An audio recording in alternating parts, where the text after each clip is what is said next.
Hello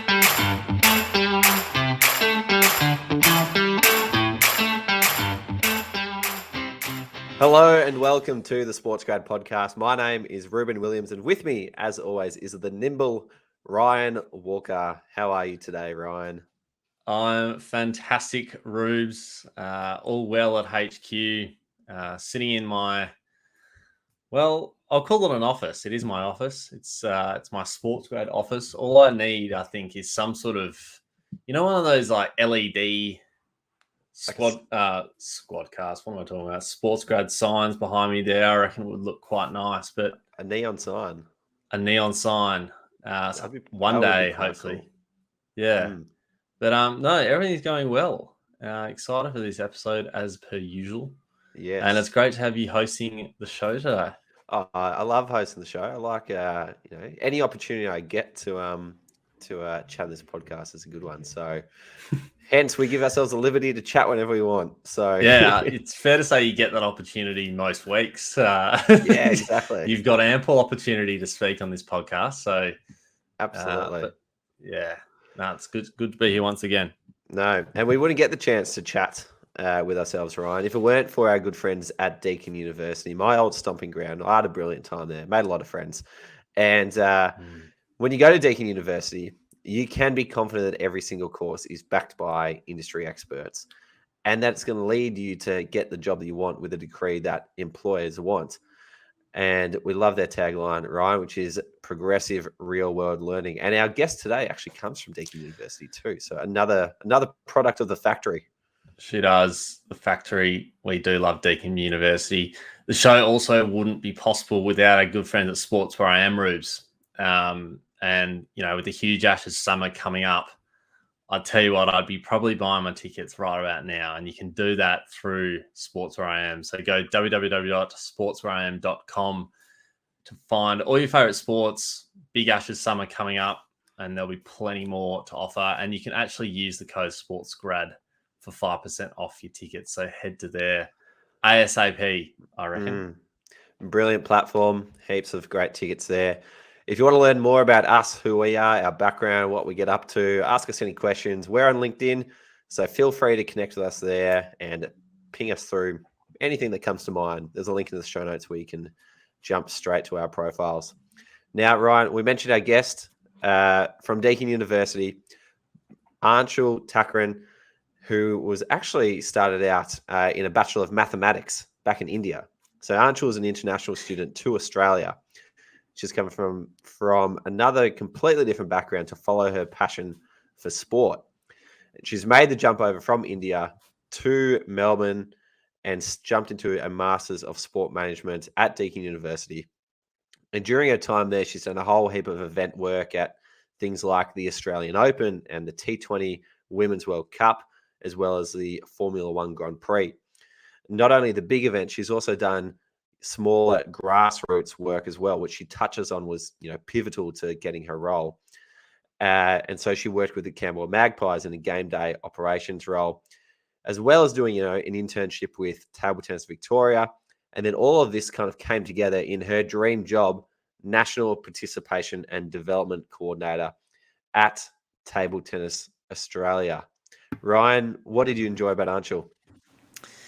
Yeah, I said to her off air after the show, it was just an unreal chat, but also it's just so relevant to the people listening to the podcast. We've got a lot of international students who we talk to who are closely affiliated with SportsGrad, and it's just awesome to bring a great success story. But, plain and simple, she showed and she spoke about how to succeed in Australia as an international student. And it's not easy. It's not easy. And, she threw a few stats out there that were pretty crazy to think about, but also, she just said it's tough, and some people don't understand how hard that can be. So she goes through a few things that she did when she got here that gave her the best possible chance of landing something. So it was great to hear of her success after coming to Australia. Yeah, you're right. Like her story is genuinely inspiring. Like she's grown up, become an elite table tennis player back in India, followed her passion to Australia, and then in one shot, she's applied for one job and got it in one go. her dream role at her dream organization. And so I think, if nothing else, like this Anshul story is just like a shot of inspiration for anyone who is looking for a boost to go out and grab that career that is on offer for you in Australia. Yeah, absolutely. The last thing I'll say is, she spoke about how she was able to communicate her experience effectively. And at the end of the day, like, it's probably the most pivotal thing that you need to be able to do. She has so much experience volunteering and all that, but you said it really well. She knows how good she was, but you've got to convince the person who's hiring how good you are. So she spoke about how she was able to do that. I think she thought she didn't do it that well, but she did do it very well. It's fair to say. So, yeah, absolutely awesome. Yeah, it'd be nice if you could just hire yourself. I guess we've done that, but anyway. Yeah, I hired myself the other day. Pretty cool. Yeah. Anyway, grab a pen, enjoy this chat with Anshul Thakran.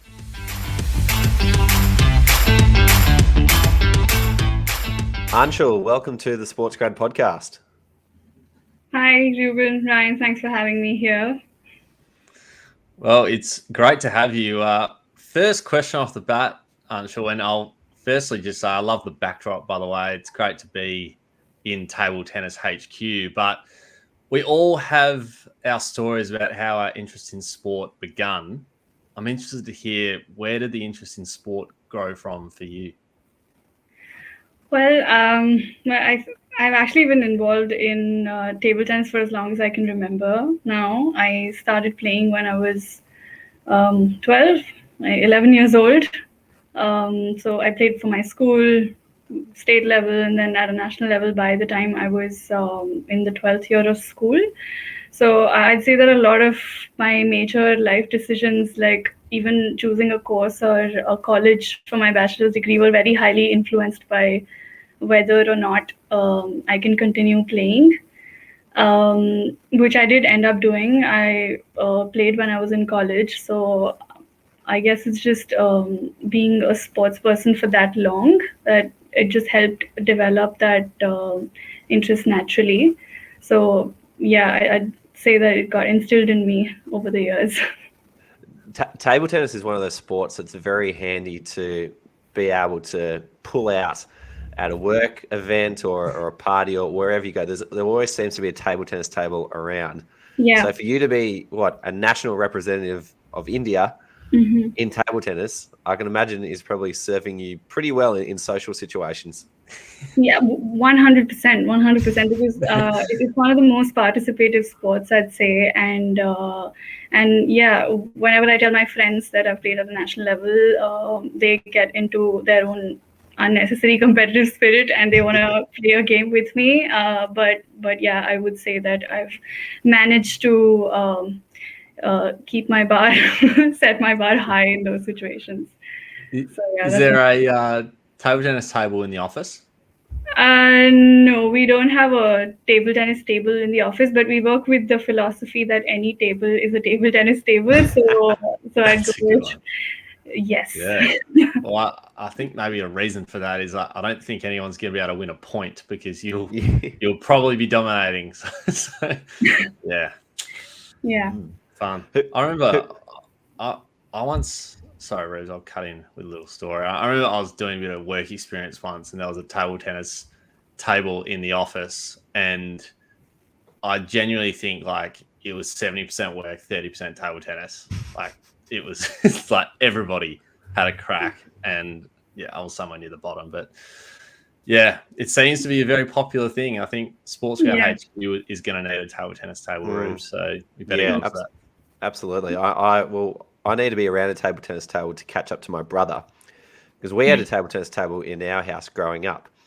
And for years and years and years, as the oldest brother, I would always win. And then eventually my younger brothers, Ben and Isaac, got old enough and skilled enough that they went completely over the top of me.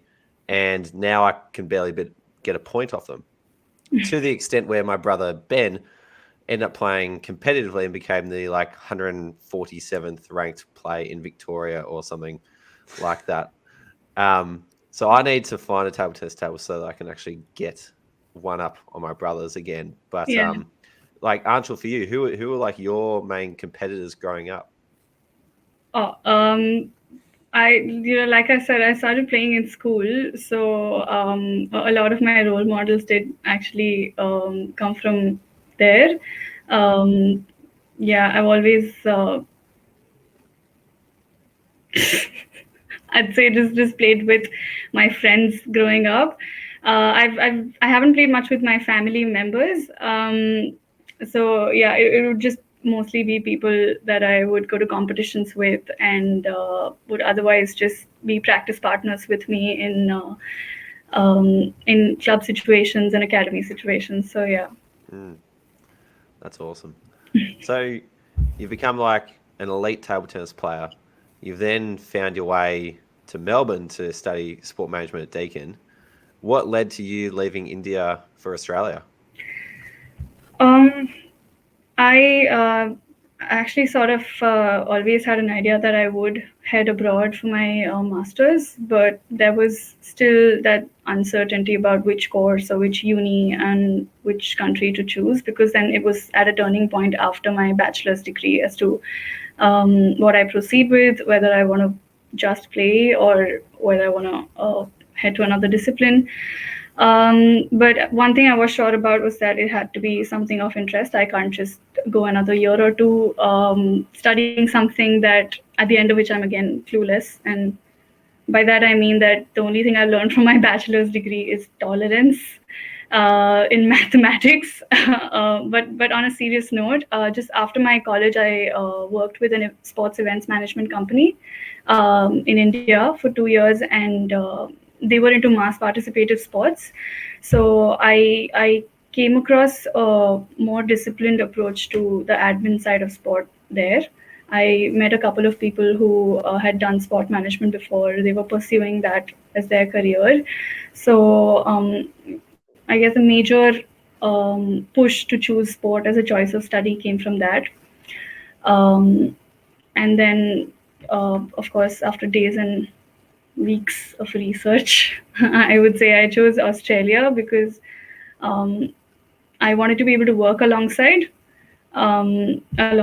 my study, and because I genuinely had very little idea of what the Australian sporting industry looked like, what kind of jobs are out there, and whether or not I will end up working in events again, because that was my whole idea of sport management.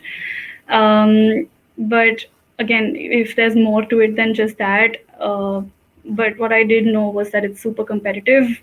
So I was prepared to just go back to India at any given point, because I'd heard things don't often turn out for the best for international students.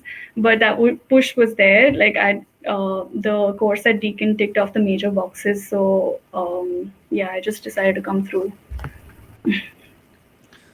Awesome. What sort of feeling did you have about your chances of finding a full-time job in Australia? I know you just mentioned, often sometimes it doesn't pan out, but were you confident that you would find full-time work here when you thought about moving overseas? I hadn't made an assumption about it before coming here, really. So I sort of a more understandable approach would be to just reach out to people who are currently doing sport management from the same uni. And I did connect with some of the Deakin alumni, people who were in the course at that time. I decided to talk to them and ask how their experiences had been. So maybe I can form a generalized opinion about it. And the questions I asked, the questions I asked are the same questions an amateur aspiring student would ask, like, what are the odds of getting a job in the sport industry, and how did you end up in this particular role that you're in, and please give tips on how I can do the same. But not knowing that I would be in a similar situation just a year later. So it was, and just not knowing that they were trying to figure it out themselves, so I wouldn't really get a very accurate response at that time from them. But my feelings, I would say, if got to answer your question, my feelings were on a roller coaster. They were like very, very reflective of the kind of responses I was getting. And I tell you, I've heard very mixed responses from everyone I reached out to. Like, there were people who'd been successful, that always are, but it's the negative ones that got me questioning the whole decision of whether or not I should come here. I remember talking to this one person, whose name I'm not going to take for obvious reasons, but uh, he said that it's brutal, like brutal out here, the sport industry. 90% chances that you will end up without a job, and that it's not going to be worth it. But then at the same time, I also spoke to this person. She'd be doing very well for herself. She's now working at Tennis Australia. And we came from similar backgrounds, so that gave a little bit of a hope. So again, eventually it just came down to what I chose to set as my benchmark, and I just chose to see the possibility in all of it, I guess. And again, like I said, I was prepared to go back if things didn't turn out well, but not at the short of just shutting everything out and saying that I'm not going to even try. So, but again, those conversations have all been very helpful, and I'm sure a lot of international students will relate to that part of research process before coming to Australia. And it was a lot of common pattern across most of the people I spoke to, is that you have to dig very deep into finding opportunities for yourself. Grassroots sport is what you should be looking at starting with, because they're the easiest to connect to. And just be proactive, just be ready to talk to people at any time. Go out there, network and network. And I knew that I was just stepping out of my comfort zone then. And I think, yeah, it's quite normal to dread that feeling. So your friend is telling you there's a 90% chance that you won't find a job in Australia? Not my friend, but yes, Acquaintance person. Acquaintance. Yeah. Yes. Why do you think 90% of people who try and make the jump into working in sport in Australia don't work out? Well, there's no one answer to that, because it's very situational with each and every international student. Of course, our ultimate goal is to be able to find a job, and then there are a lot of other concerns linked to it. Like, for some people, just settling down here is a priority more than a job. For some people, finding a job is the first step to being able to settle down here in Australia. And and you never know how much anyone tries to get up there. Like, if I say that, if you're telling me that networking is important, but networking is not at all my thing, then I just say that, no, networking is not an option at all for anyone else. And that's not true. And I'm not sure if I'm making a lot of sense here, but I think it's just very different for everyone. So you wouldn't know unless you actually give it a shot. Are you saying that some people are quick to close themselves off from networking? You said that. I'm not saying that. Okay. Well, it sounds like some international students are hesitant to put Hesitant, themselves out yeah, there. very withdrawn, introvert. Yeah. Yeah. It's difficult to just take that first step of going out there, talking to people. Yeah. Yeah. It's definitely a challenge. I feel like a lot of people that we speak to have kind of said things along the similar lines, or like it's tough. Like, you come into a brand new country, and you're trying to find a job, and it's like, if you've never really networked before, or you may have, but in limited amounts, it can be pretty daunting. So it's pretty hard, but I guess it's just overcoming that first leap, isn't it? Once you take that, it becomes a whole lot easier. So yeah, can totally understand how tough that is. Getting onto your role now, how did you feel when you saw your role at Table Tennis Australia come up? Well, to put it all in one word, I was overwhelmed. I was very overwhelmed with this strange mix of emotions. I was excited, at the same time very scared and unsure. Also, so happy to see the job description had highlighted some of the major tick in the boxes for me. What was the title of your role? National Participation and Development Coordinator.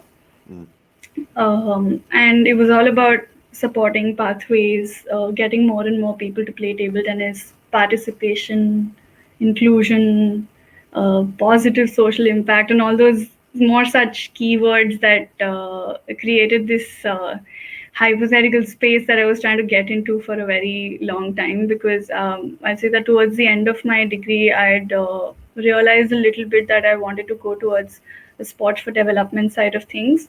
And of course, what better way to start than with the sport, like your own sport. So plus being able to work with an NSO on top of that. And then again, the role was based in Adelaide. I'm not sure if you know, but Adelaide is considered to be a regional area. So and that's again, if I put my immigrant hat on and I'd already started considering the prospects of me settling down here in Australia. So just took a huge leap right there, just after looking at the role. I hadn't even started doing anything for it yet, and I was majorly excited. You can imagine how that one role just seemed like an entire package, a dreamy opportunity at that time that I just couldn't afford to let it slide. So it sounds like it was like your dream organisation in Australia, given your history playing elite table tennis, in a role creating the impact that you set out to create, introducing more people to table tennis. Yeah. And so when you get this like ultimate combination of organisation and impact, like what do you do to prepare for an application like that? Yeah, I like how you just calmed my excitement down. You're excited now. Tell us what you did, and that's exactly what happened. I've had to really calm myself down. I remember giving you a call as well, Rupen, and expressing how I felt after I'd looked at the role. So I worked on it like a uni assignment because I called you specifically to talk about how to better communicate what I've learned from my past experiences, because I knew I'd done some relevant work. I just didn't know how to put that across. So I didn't really have a clear idea of how impactful my past work has been, or what exactly is it that I'm capable of. So the bigger questions, I reckon that it was anyway about time to start thinking about it, because I was closer to the end of my degree, so might as well just start diligently working on it now that I have that opportunity in front of me. So I'd say that like this was still the first full-time job I was applying for, so I couldn't rely on it completely, and would have to think of what next if not this, and all those other sorts of things, which is why I sought a deeper help from SportsGrad, in fact, because to again just look at a holistic approach of what to do with how to put myself across to employers. So I tailored my resume accordingly. I just dissected the job description, try to link it to my experiences that I'd sort of gained a couple of points from the live job application webinar that you conducted. It's pretty helpful, and I even sought help from a very dear friend of mine to just do some amount of proofreading for the cover letter, but then again referred to all the templates for the member resources.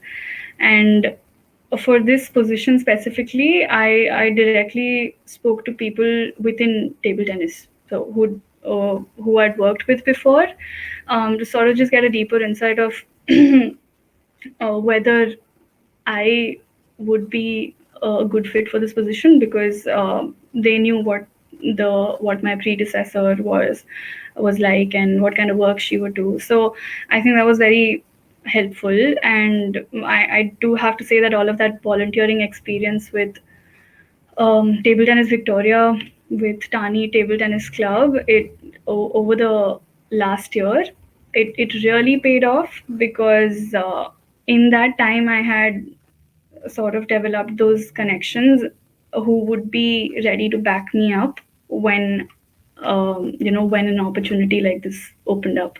So I was just glad that I'd put myself out there within the industry, and that now hopefully it'll all pay off. So that was I don't know if I answered the question. Yeah, a little there. Absolutely. It sounds like your dream job has come up. So you've done an extremely thorough. You've gone through an extremely thorough process to make sure you've left no stone unturned to then grab it, which is absolutely the right way to go about it. I'm interested to know, though, you mentioned being able to communicate some of your past experience and making it relevant to table tennis. What were some of your past experiences? I'd actually volunteered with Table Tennis Victoria as like within the competitions and tournaments committee, and the major work that aligned with this role was with Tani Table Tennis Club, and I'd worked on this entry-level Table Tennis Australia's entry-level program called Girls Spinnaroos. So I'd essentially coached at and managed the program entirely by myself in this newly established club in a remote location. So that led to a lot of membership increase, an increase in junior female participants at the club, and that's to say that I could easily link it to how I'm committed to create that kind of an impact when I will be working with Table Tennis Australia. So also then a lot of the work that I've done with Camberwell Magpies in cricket, it's given me a lot of hands-on operations experience to just be able to pick up anything and be flexible with a role that requires a range of tasks being done. So yeah, seems like you ticked every box that was possibly able to be ticked. And am I right in saying, so this was the first full-time job you went for? Yeah. So you won from one. 100% strike rate. Yeah. It's not bad. I'd say I was most concerned about the interview part. So you'd think that I was ticking a lot of the boxes, but I was absolutely dreading the interview. Yeah. It's not my thing at all, and I remember just delving so deeper into that kit of back-end resources of the back-end questions, breaking down your answers into a task and action approach. And even then I was so nervous during the interview. It was super funny because I was trying to communicate that my communication skills are good, and ironically that's when that anxiety struck and I couldn't communicate that I am good at communication. So I felt like I think I lost my chance here. Well, you clearly did a very good job at covering that up. Yeah. No, they just saw through the good parts. Very, Yeah. very nice people. Absolutely. Do you remember where you were when you got the phone call to say you were successful? Yeah, I was at home, and like I said, I sort of made peace with whatever the outcome was going to be, because I wasn't very satisfied with how my interview went. All of that communication just went for a toss. So I'd nearly given up on that and started looking at what other jobs I could apply for that day. So this morning, when I actually just received the call, and I was on a call with Reshween for our member catch up that she'd planned for SportsGrad. So I'm talking to her, and I'm just ranting about how I think I may have not done as well as I expected to. She's listening, very patient, very calm. She's like, it's okay, we have so many more opportunities we can crack. And then I get this call, and I'm like, Reshween, sorry, I have to take this. I answer, and that's my current manager, Aaron Tuckfield, and he starts asking me about my visa status. And all this while I'm thinking, oh, did I get it? Did I not get it? what's happening? So, and then he says that you stood out of all the candidates, and we're happy to offer you the position. And I'm like, wow.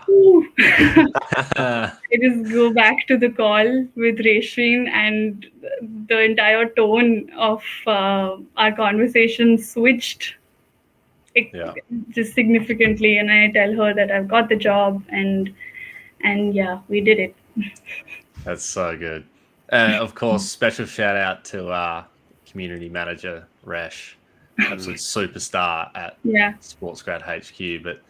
But that's quite a story. I think we can hold that as probably one of the standout stories of when people get the call to say they're successful. I think we've asked a few people that question, but I think whilst you're on the phone to Resh speaking about potential other roles, I think that pretty much takes the cake. So that's pretty good. Yeah. I remember talking to Resh, and I was like, oh, how'd you catch up with Anshul go? And she was like, it went brilliantly. She got a job mid-call. I was like, wow, I don't think any call is ever going to top that again. Yeah. I love it. Wow. So what sort of projects are you working on now, Anshul? Well, in my role, I'm mainly looking after schools participation, and that's through the sporting schools program. So I'm essentially just managing the delivery of coach and teacher-led programs, and ideating how to get more schools on board, how to get more coaches and more clubs, how to connect schools to clubs, and how to promote the program better, what sort of partnerships or content we can develop so that our entire product looks more is in fact more inclusive to students with a disability and other groups of children. So that's like major part of my role. And then apart from that, I'm actually very happy to have been given this opportunity by my team to lead a female participation project, and that's currently ongoing, and that's something very exciting and an area of interest that I'm getting some hands-on experience with. The other and there are other areas and other projects that my team is working on, and they sometimes need my technical support with, like content creation, website management, and a bit of graphic designing. So just so there's lots to do, and I know there's lots more to do in the coming months, even years for that matter. That's one of the great things about a smaller sport and organization is that you get thrown into absolutely everything. And so you become a bit of a jack of all trades, and you learn to adapt very quickly and deal with things on the fly just because you have to. And I think one of our earliest podcasts was with Eliza Dewar, and she started her career at Gymnastics Victoria in a marketing role. And they just didn't have, the budget to do the same sort of things that, the Collingwood Football Club might have, where they can wrap an entire tram with their branding.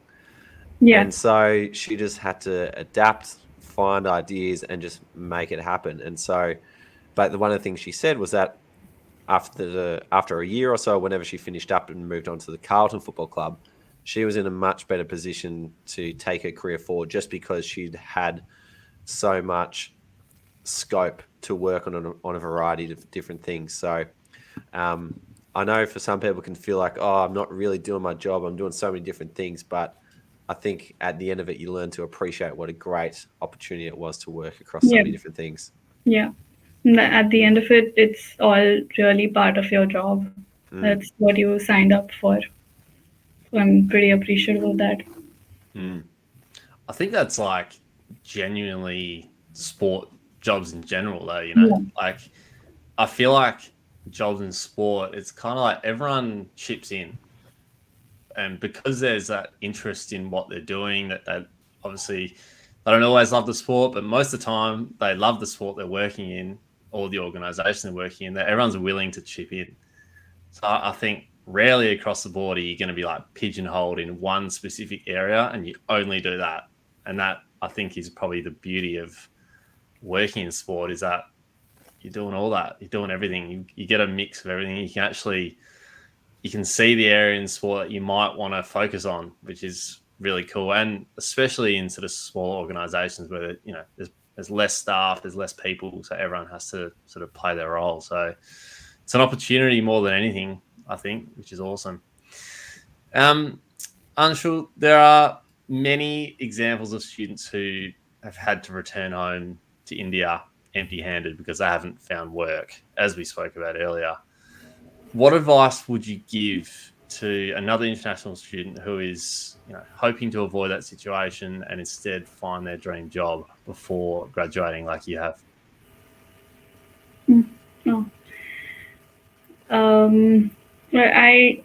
I'd say I haven't got much to advise, because I'm hoping that my most of the international students can already relate to my experience, and of course I'm very well aware that a lot of us already know the importance of grassroots sport and volunteering, and so we're just going crazy grabbing those opportunities, and I know a lot of people who are. So my only suggestion, I guess, would be to make use of the resources that are available to help you out in that area, especially when you've got to tell your employer how that one volunteering experience is adding now to your capability. How is it going to help you in your future role? So and more such deeper questions, I guess, that you even yourself want to get an idea of, because it's just important to know where you stand, what you cannot do, and how you can communicate it to your employer. So just to get a clarity. So yeah, that would be my suggestion, to just make use of the resources that are there to help you out in specific. That's a great point. Like, so many people dive headfirst into so many opportunities, whether that's, just actually learning the theory at university or going out and volunteering, and they spend so much time building up their skill set. But then, as you mentioned, like, one of the things that you've done really well is actually spend time learning how to communicate your skill set, because you might know how great you are, but the job rests with someone else. And so for them to understand what you've got, you need to be able to communicate that. And where you've done really well is actually invest time in learning how to do that. And it sounds like that's the biggest opportunity for other international students out there. Yep, that's a good way to look at it. Awesome. Well, Anshul, thanks so much for coming on the podcast. Your story is incredible. You're an elite table tennis player, and you've come to another country to grab your dream job, which is absolutely inspiring for so many people. So we loved hearing your story on the podcast, and we can't wait to share it with many more people. So thank you for joining us. Thank you, and I love sharing my story with all of you.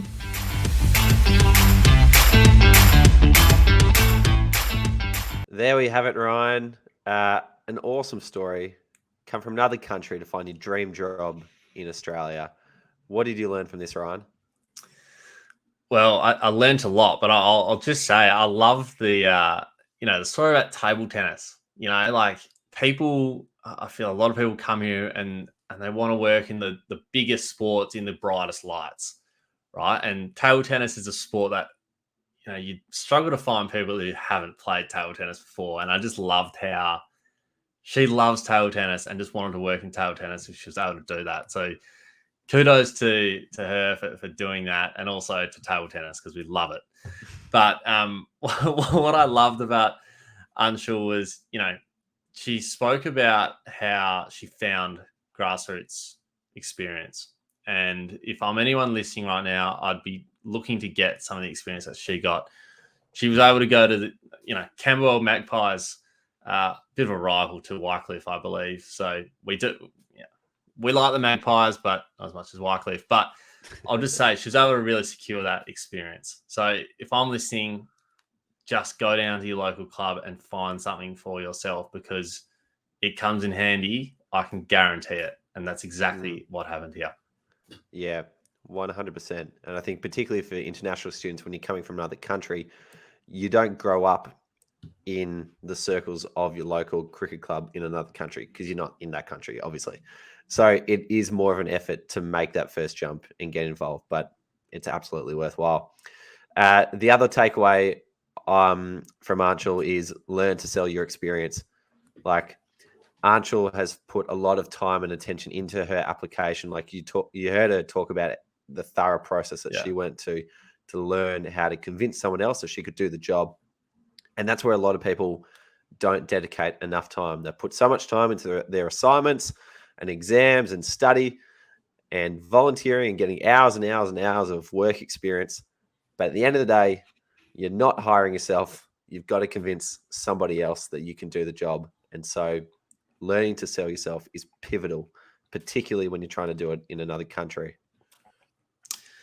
Yeah, absolutely. The last one I'll say is it's easy to stick to, the circles of other international students when you get to Australia or any other country for that matter. So what I'll say to that is embrace that uncomfortable feeling of meeting new people and continue to network, because Anshul showed that you need to get out of that circle to grow your network. It's the safe option is to just stay in those circles and speak to the people and you might get by for a little while. But what she showed is she was able to land a dream job, one that she wanted to work in since she was in India, because she was able to expand those circles and network effectively. So I think we said in the episode, it was, take the leap, take that first leap, and the rest will be easier and it will follow. So that would be my advice off the back of that. And it's not just the international students who you see, form together. Like the first, couple of years of my time at university, I didn't really chat to anybody I went to university with. I just kind of kept to my circles at high school and thought, those are the people I'll hang out with, and they'll just come to uni, go in, go out. And it wasn't until I kind of extended myself out to chat with people at university and chat with people in the sports industry that, opportunities start to open up and results start to show. So it is uncomfortable no matter where you've come from, but it is so crucial. Yeah. Awesome. Well, thank you so much for listening to the SportsGrad podcast today. If you want to ask us any more questions, we're on LinkedIn, Ruben Williams, Ryan Walker, link in the show notes to find us there. We hope you have enjoyed the episode. Shout out to all our members who listen every week and we engage with online. If you want to find more information about that, head to the website. But until then, thank you for listening and we'll see you next time.